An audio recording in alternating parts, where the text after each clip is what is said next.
shot, now you know I'm coming through. When the growth look good on you, best believe they wanna screw now. I've been trying to climb, devil threw me in the dark. Baby, don't be insecure, you can still go make a mark like blow. Could never let them drain my soul now. Blow. Table turning like doorknobs, wow. Blow. I think I'm about to set sail. I'm a walking, living legend, walking with my chest out. Life keep dealing me cards, I keep fitting in love. What's going on, people? What's going on? It's G. We are back in the building for another match reaction. As you guys can obviously see on the screen, Liverpool against Bayern Munich. Last minute goal for Bayern Munich, who got themselves a 4-3 victory. Another high scoring game, by Liverpool. Yeah, very eventful, very eventful. Before we even dive in, obviously, guys, please make sure you smash a like button upon entry. Please make sure that you subscribe to the channel. We are on the road to 700 subscribers. Can we get there before our first game against Chelsea? Yes, we can. So, yeah, where do we even begin to really unpack this one? Crazy game. It started off like a house on fire, to be honest, by Liverpool, getting that early goal through Gakpo. Team looked really good in terms of the press and stuff like that. We'll take a look, obviously, the team that we started with. We started with a really strong lineup, which I would probably think would potentially, or maybe one, potentially two names that who might or may not play. But, I think that might be the team, that he might actually use against Chelsea on that first game of the season. Usual back four, although Matip was in place of Konate. Midfield three with Szoboszlai, Jones, and McAllister. Obviously, Trent coming in to do his inverted thing. And then the front three, which I think, in my personal opinion, is the best front three that we have. It's the most cohesive one. It's the one that really works well together. And I think over the course of a season, that'll be the one that would, fire Liverpool to whatever it is their targets are, throughout the season. Yeah, I mean, I don't really know how to really even go about it. I was thinking about it quite a lot in regards to, do we want to go too deep on this? Do we want to, get at the team, so to speak? And to be honest, it was like a little bit of both. It's just getting a little bit tiring watching Liverpool at times.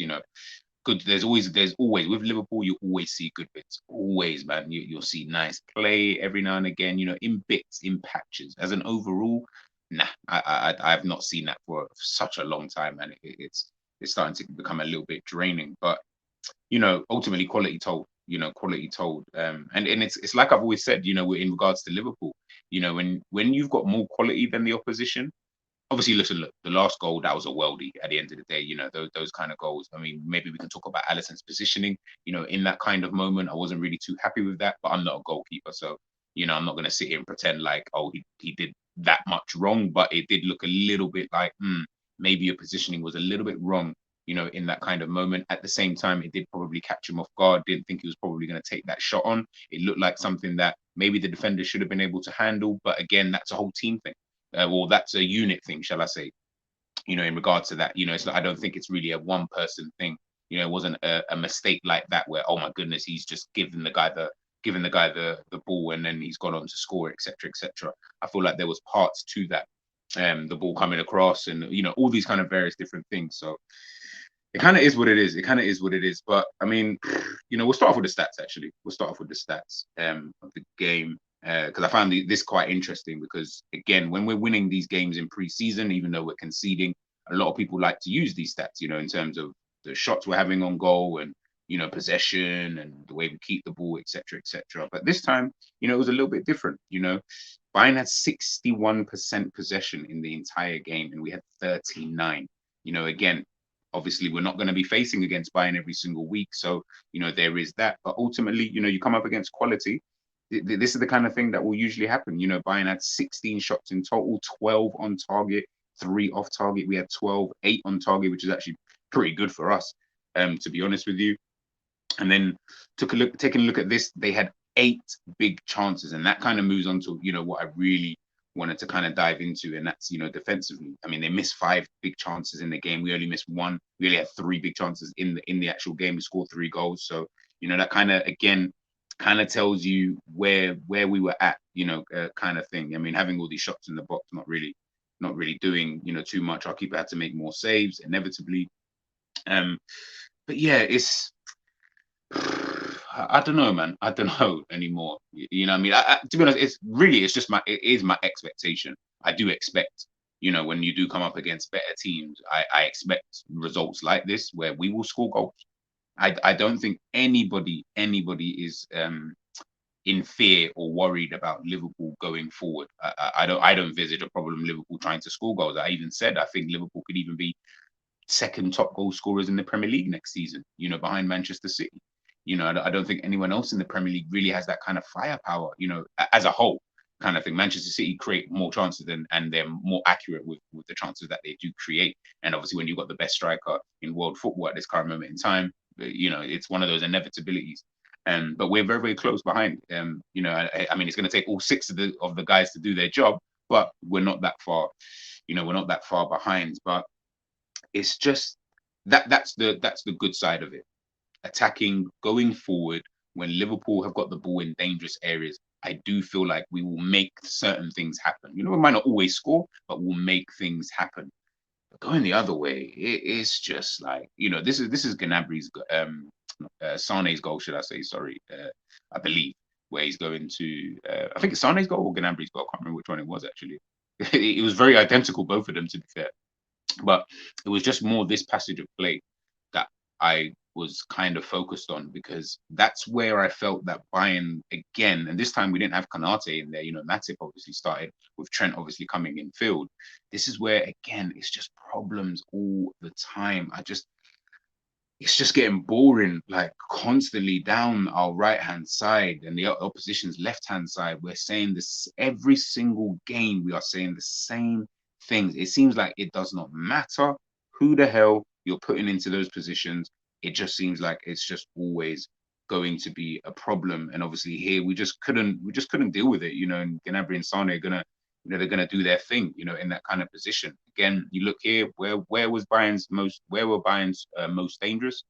Down their left hand side. Guess what? Down Liverpool right hand side. And that is going to be, honestly, I don't really know at this point what you do in regards to it. I like, because we can keep saying personnel and stuff like that. Go out, sign this guy, sign that guy, do this, do that, and it might improve it a little bit. To be fair, that I'll give Liverpool, but as a whole, I just tactically, the way we set up in transition, like defensively, I just don't understand it. Like at this moment in time, I'm kind of lost for words, because yeah, like we'll get onto the positives in a minute anyway, because like I said, in the attacking sense, I felt that we were really good, and we were creating some chances kind of thing, where we, players missing and stuff like that, where we probably should have been scoring and stuff like that, getting in behind. Ben Doak obviously doing pretty well when he came on as well, very lively and very intense. He's a bit of a busybody, but I do like him. I do like Ben Doak, but it's just this defensive thing over the course of a season. This will kill you. This will absolutely kill you over the course of a season. It's not I mean, we've seen it in the preseason anyway, and I know it's only preseason, and everyone's like, "Oh, it's just preseason. This is where we, we're trying to work on things." But then this is where we should be criticizing the team the most. This is literally when we should be criticizing the team the most. Can't do it during match days. We're playing now. do you know what I mean? We can cuss about how poor the team might be playing or how well the team might be playing during match days. That's fine, but there's nothing we can realistically do to kind of change that during the match itself, kind of thing. But during preseason, these are the moments where we're training all the time, and it's still the same things over and over and over again. We look at Liverpool's obviously average position. I mean, sometimes I don't even know why I even bother getting this up, because this is just a carbon copy of more or less every game that we've more or less played in the last year and a half. It's the same things. Back to Robbo doing no man's land.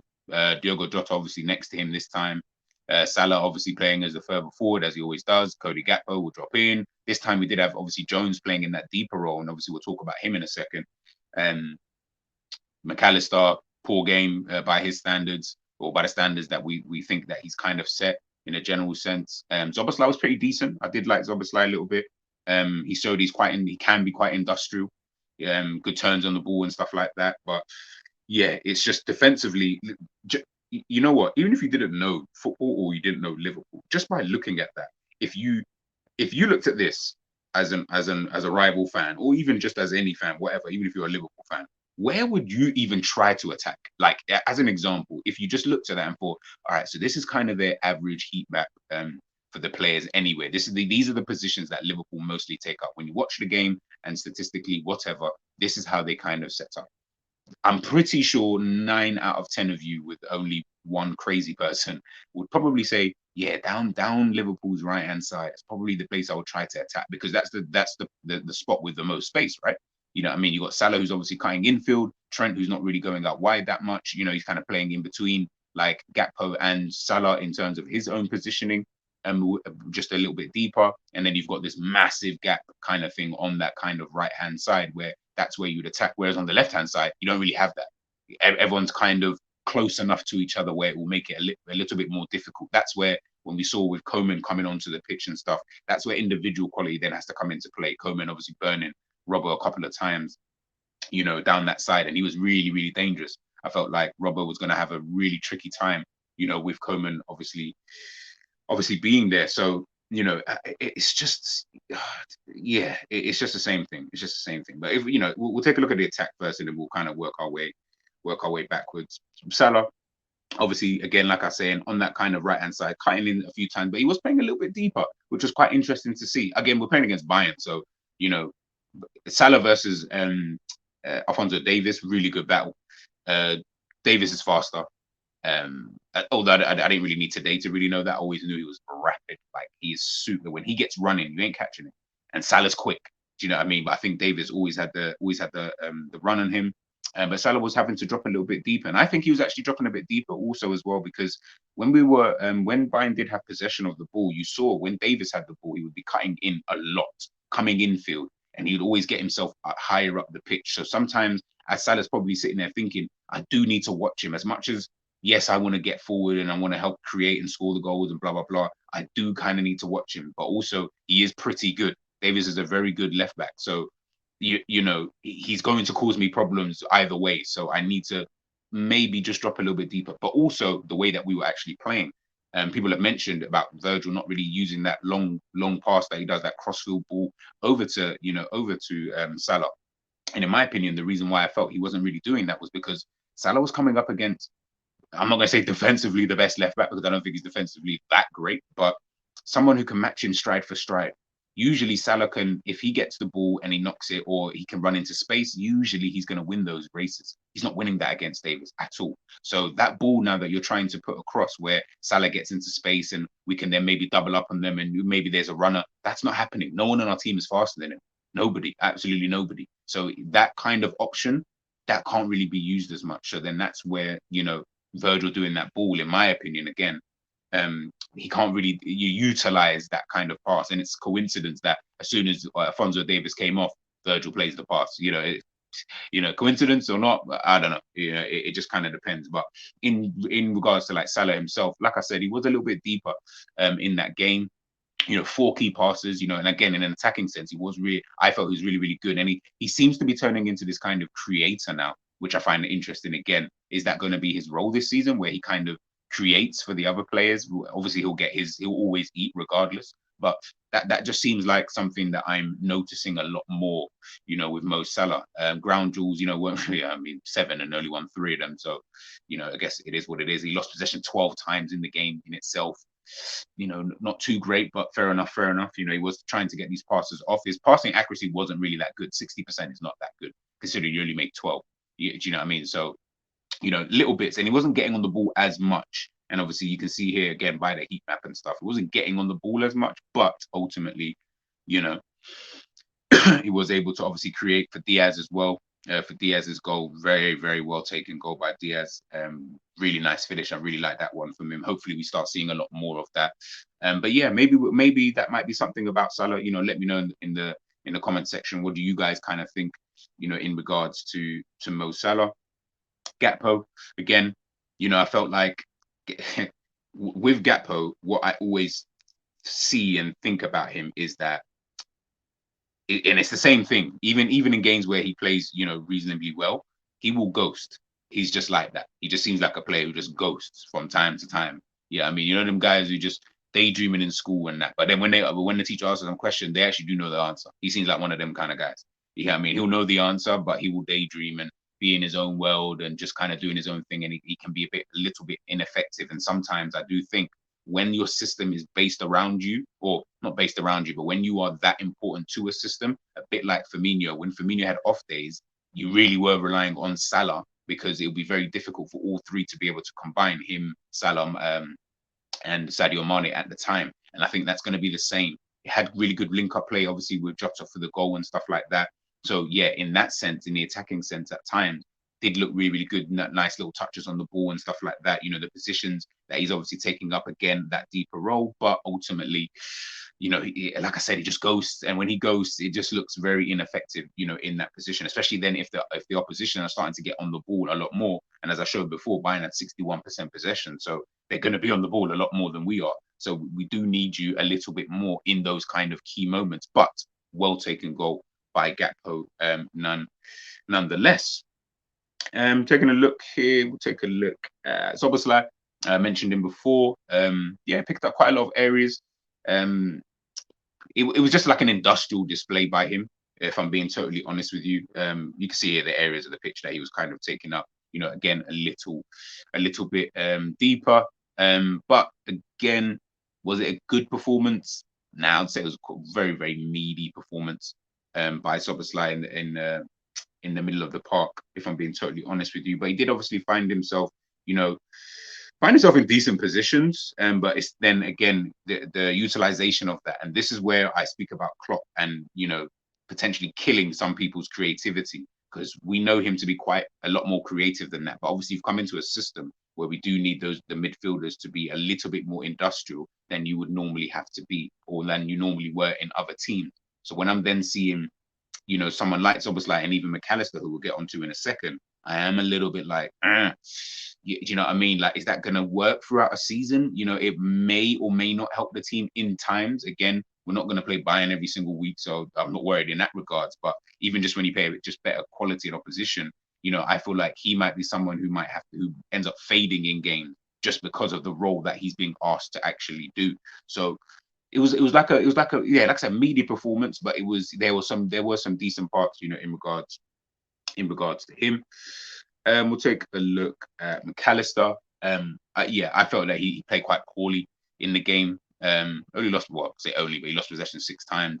In the match in itself, it wasn't really. Again, he's not that industrial, but he's being asked to be more industrial. You can see there 7 ground duels. Again, he's asked to be this more industrial individual because of the team that he's playing in. But he's not that industrial himself. He is a player that I feel needs to play further forward. He needs to be in those areas of the pitch where he can really affect the game.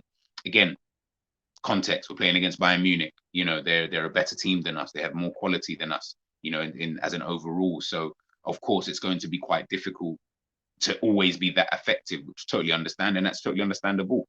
But at the same time, I just think that if you just play players in their rightful positions, you'll see better results. Do you know what I mean? And ultimately, that's just the way I see it. Kind of thing. Again, whether right or wrongly, that's just how I kind of view it. We'll take a look now at Trent. He's another one, just like McAllister, wasn't really that good of a performance, playing obviously in that kind of deeper role. That's where mostly I found him on the pitch. Yeah, a couple of times he might be bombing up down that right-hand side to try and link up with Mo Salah. But yeah, ultimately, I didn't really feel that he had a really good game in there. Again, this is probably what people were always asking when you come up against quality midfielders. How do you fare?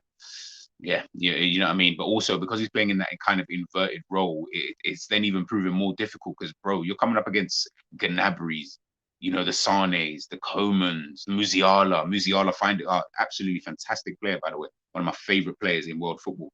But those clever players like Musiala who find pockets of space, yeah, the inverted thing, you're going to need to be playing that on 100. Do you get what I'm trying to say? Or you need way better defensive security behind you, to be able to play those kind of roles. Because, yeah, up against those kind of teams, Gnabry, very fantastic dribbler, of the ball anyway, quick, can get in behind, got a very good finish on him. Mix that with Musiala, who's probably one of the best youngsters I've ever seen, who can find pockets of space and has got fantastic dribbling ability. It's going to be difficult for Trent. It's going to be really difficult for Trent, in those kind of positions. And that's why when I looked at the game, I was just a bit like, it was a little bit difficult for him. 71.9% in terms of his passing today. Ground duels are not pretty decent. Long balls, he's trying them, not really getting them off, if I'm being honest with you. Hence why he would then lose the ball so many times.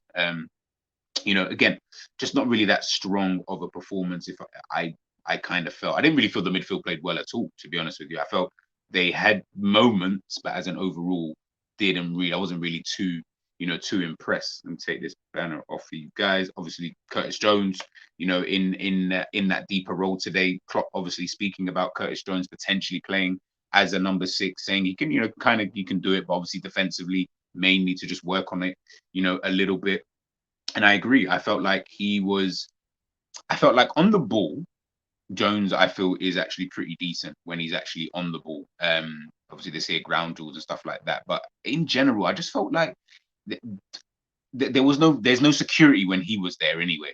Like with him and Trent in that kind of middle, Trent, McAllister, very technical players. You need to play that way though. You can't be so industrial when you play that kind of football, and it can't be so gung ho, so to speak. You're gonna need to play like a possession-based game where there's good build-up, because that's where you get the best of the Curtis Jones, the McAllisters, the Szoboszlais.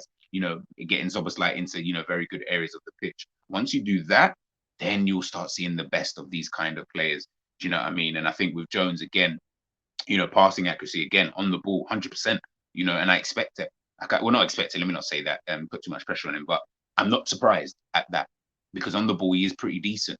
He is pretty decent, when he does have the ball. But defensively, having him there, that can't be a thing moving forward, unless you change the way that we try to build up from the back and play those kind of passes. We need the movement from the midfielders as well. I need to see the midfielders in different positions and stuff like that. If I start seeing all of that, maybe it might work moving forward. Did I really see that today? Not really. I felt like everyone kind of had their positions kind of thing, and they were, again, quite strict and not much flexibility within that. It's only really the attack that kind of moves around. And I say that, but Salah doesn't move from his position. It's really the other two, and it's only Cody Gakpo and Diogo Jota in those kind of positions. But with the midfield, get Curtis Jones on the ball, not a problem. He can play like a deep line playmaker role, so to speak, if the team is playing a lot more fluid. If they're not, and they are quite rigid in what we are doing, like how we have been, then yeah, you can't really, you can't really have someone like a Jones in that kind of position, because defensively, I remember a moment in the game when, I can't remember who it was, who just ran through. Like he brushed him off as if I was just brushing off a kid, just he didn't. It was like he wasn't even there. It was generally like he wasn't even, there in that kind of position. So again, it wasn't that good of a performance, but it's not just him. It was the whole of the midfield, in my personal opinion. I didn't really feel like, they played that well. But, ultimately, it's, again, I look at this again and it's just like, I'm just not really happy with this, in this type of shape. We will win games. Of course we will. We've got the attack to do so. As I mentioned before, Bendo coming on, he does look lively. I was leaning more to him going out on loan, but if you need a right winger and Salah can't play all the games, then maybe Doak might have to be the one, because I feel like he would be a better right winger than the Harvey Elliott, because he can do what Klopp wants him to do. Elliott can't do what Klopp wants him to do. So his game has to be a totally different kind of game. That's why I feel like Ben Doak might be a better option, in there. Obviously, second half, I know, later on in that second half, subs came on and all that kind of stuff, and then we were still being carved. It was exactly the same, to be honest with you. There was no real difference. We were being carved open maybe a bit more, I would say. But we were still being carved open, in that first half when we did have a strong team out. We raced into a 2-goal lead, almost like we rested on our laurels. And it's like Bayern didn't really have to do too much to get themselves back into the game. It was almost like we surprised them scoring so early in the game. So it kind of knocked them back a little bit. And it was like a punch of just being punched out of nowhere. It's like, oh, crap. But then once they really started to get into the game, that's where you started to see the quality. And Sane, Gnabry, Musiala, Coman later on, like it was just peak, man. Like that's such a crazy depth, to kind of have in your team. But ultimately Liverpool lost 4-3. Don't know what the reaction is going to be like on social media. It's going to be very interesting to see what people are saying in a general sense. Klopp obviously said, come out in his press conference and just talking about, lessons learned, and, things that we need to take away from the game, which is rightly so, 100%. There are things. And I think for me, the main thing and the thing I've seen in every single preseason game and towards the back end of last season, in defensive transitions, Liverpool are just too open. I know people are saying sign a DM and it will change. I don't think it even changes that much, because if you're going to do the same things that the manager's asking the current DM, whoever it is, to do, I just don't see that much of a difference. Yeah, you might notice a slight improvement, but I don't think it's going to be that major. And with the players that we've been linked, I certainly don't think it's going to be that major. I feel like if you got like a Lavia, I feel like he'd be doing the same kind of role that Jones would be doing, just maybe a bit better quality, in certain aspects. But as a whole, nah, I just don't see it, man. And I think that for me, in terms of the game itself, that was the kind of thing, in terms of we'll score goals. I mean, Liverpool will score goals. I really don't think that is going to be a problem for us next season.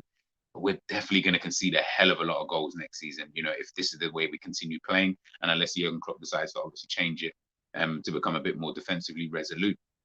Whether that means you don't go forward as much, whatever, I don't really care at this point. Just stop being so open. Stop being so open, because it's just becoming, a little bit embarrassing. But look, it's only pre-season, as everyone keeps saying.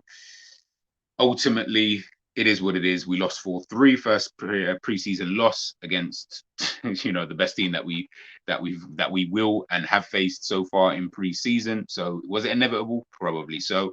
But it didn't look like it when we went 2-0 up. It didn't look like it. But we'll take the lessons. We'll move into our last pre-season game before that game against Chelsea. Let me know what you guys think in the comments. How's it looking? What are you happy with? What are you not so happy with?